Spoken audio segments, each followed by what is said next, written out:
So, you know, when you go onto a website, you get the message up that says, we're concerned about your privacy. Press OK. And you think, oh, what? Not again. I can't be doing with this. And you press OK every time that message comes up, right? That is to do with cookies. In a feature that we're calling The Way the Cookie Crumbles. There's more to tell you because things are a-changing. So our very own Inspector Gadget, Matt Porter, is on the show from Matt Porter Web Design. Hello, Matt. Hello there. Welcome back, as always, my friend. Do you know what? This gets on my nerves, this constant nagging you. Oh, your privacy settings, and click to do this, and click to... I just...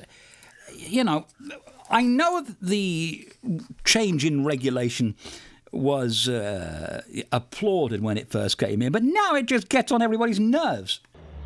I don't think it's going to end anytime soon, really. The changes in cookies or allowing them is to do with third-party cookies. So we're still going to have first-party cookies, which means that if you're landing on a shopping site and you're looking around particular products, for instance, and it can track what kind of products you're interested in and perhaps give you suggestions later on. That will continue. What the changes are with regard to Google's browser, Google Chrome, phasing out allowing third-party cookies, which are basically where a third party, such as a shopping site, can continue to track your habits outside of its own ecosystem, because it can place cookies on other people's websites. And therefore... People have said this to me. They could talk about something on Facebook and then all of a sudden the next day they get an advert for it and they don't know how that happens. That's how it happens, is it?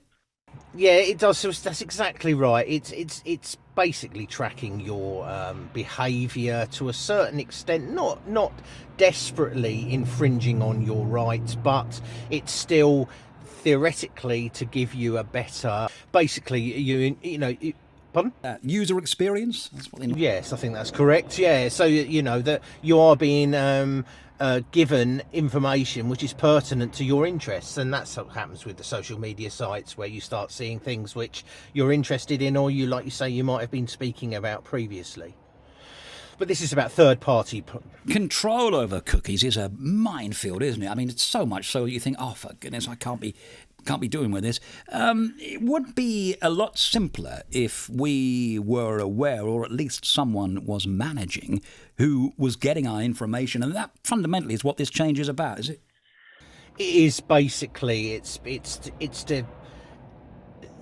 Google especially have been don't want to appear to be unpopular because they champion the user and they don't want to be evil and all of those kind of things, and other browsers already have taken steps to block these kind of third-party cookies, so they're kind of joining the party, if you like, to show people that they are concerned about what information people are sharing, and you're not sharing very, very personal information about your bank and things like that. What you're just basically doing is tracking your habits, and these companies that are running these websites could argue that actually they can provide you with a better experience by tracking this information. So the frustration is to do with GDPR rule changes, where it is mandatory that people actually state that cookies are being used on particular websites, and some websites just simply can't function without that information. It'd be useless. So